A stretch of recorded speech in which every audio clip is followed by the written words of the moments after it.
The road to 2015. It's a story of pride and passion, of evolution and innovation. The road from success today to greatness tomorrow. This is the road to 2015.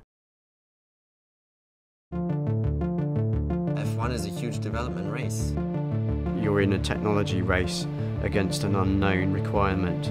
There is no room to stand still because all your competitors are going to develop your car, not only on a race-by-race base, but also over the winter into the next season. The rate of development is impressive. If we take the race car from Melbourne and the race car from the end of the season, and they go against each other, the end of the season will literally be 1 second per lap faster.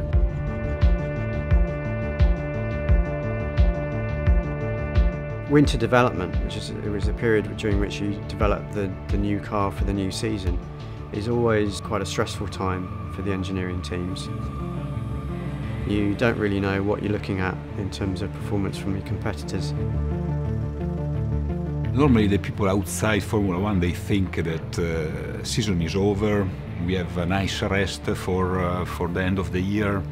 Here reality is the busiest time of the year for the people that are factory based.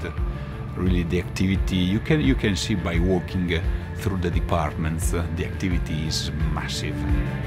Development is huge and everybody's trying to develop faster than the other team, so we need to keep pushing all the time to stay ahead. In this episode, we hear from the team's engineering department at Brackley about how you design and develop the most technologically advanced racing car ever built. The first step in a new car design is always to take as a basis the previous year's design. Even if there's a substantial change of regulation, you're still trying to use what you've learned in the previous year's design. And for 2015, there are regulation changes, small ones from 2014, but what we'll be trying to do is to replicate what we've learnt with 2014 car and develop from that for 2015. Obviously the 005 is a fantastic foundation to design a new car upon. That's not to say that we're resting on our laurels and everything is available for change. In our world, performance is relative, there is no absolute, so we're always measured relative to our competitors. However, things never stand still. If you stand still, you end up going backwards. So we have a very intense program in order to develop further performance for next year to make sure we can maintain our winning position. Now we are going into the aero department. High security environment. I hope my pass works. It does. What you see on the race weekends is just the tip of the iceberg. The car is being run on the race weekends, and obviously the decisions being made there are very important in terms of setup and how you adapt efficiently and quickly to the challenges on the racetrack. But most of the work, 90% of the performance, is being done in the factory. And in order to deliver a quick race car, you need to also keep your development curve steep. And all that development is happening back here in Brackley. As all the technical departments work tirelessly to design and build over 5,000 highly complex components against tight deadlines, often the most useful feedback on how it performs comes not just from the computer simulations, but from the driver. What I can do is give feedback to the team and what the car main problems are for me driving, and what's keeping me from actually driving faster, because sometimes the data cannot give that as clearly as I can. So that's where I can come into play and give my comments, and then they can always keep those in mind when they're doing some aero developments. Maybe I need some more high-speed oversteer, and then they'll focus a little bit more on trying to give me a high-speed oversteer with the aero development, for example. They're making us change the noses again, so we've got to lower the nose right down here at the front. They don't like it the way it is, and that's going to be a problem for us aerodynamically because we've got a vortex that's going to come off here.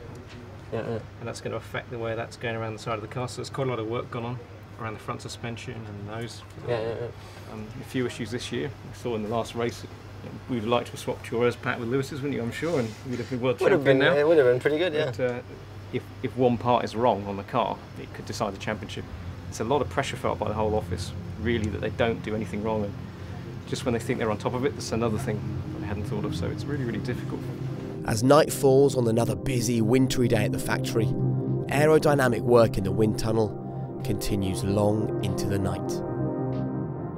an area of development Nico Rosberg knows more about than most.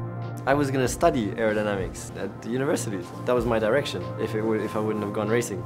So I had a place in Imperial College in London, and then I won the championship in racing. I took a year off, and then so I never went. So this is it. Yeah, we're making good progress. Obviously, next year's car in the tunnel, so see all our effort is on there at the moment. Yeah, pretty happy really. What's been the biggest challenge? The nose, right? Or? Yeah, I think the new nose regulations are a big change. The fact that we've had to lower the nose makes it much more difficult to control the vortices other than the Y250 on the front wing. Yeah. And that's taken a bit of time just to recover the performance that we lost. But what about the Y251? Just kidding, I've got no clue, so there you go. Yeah. Putting a new Formula One car design together into hardware and getting a car ready for the track is certainly a big juggling act. This is the most complicated Formula One car ever produced in its complexity, the number of parts, the complexity of the parts. Just look at that as an example, that complexity. These guys will push and push, and we've got to try and make them. And if you look at the complexity of these designs, they're not easy parts to make. So it's a balance between the weight reduction we want to achieve and can we actually make the thing. And this is a discussion we have every day.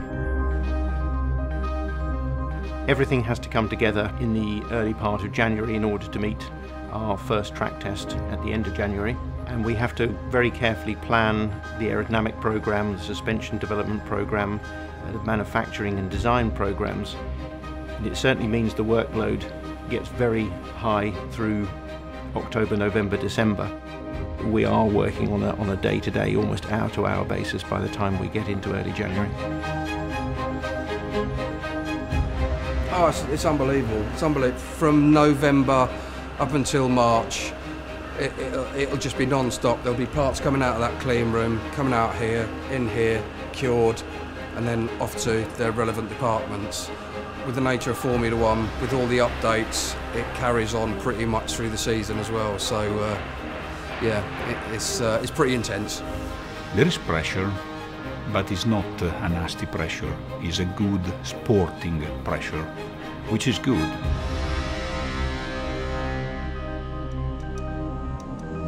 Next time on the road to 2015, the drivers take us through their intense winter training routine.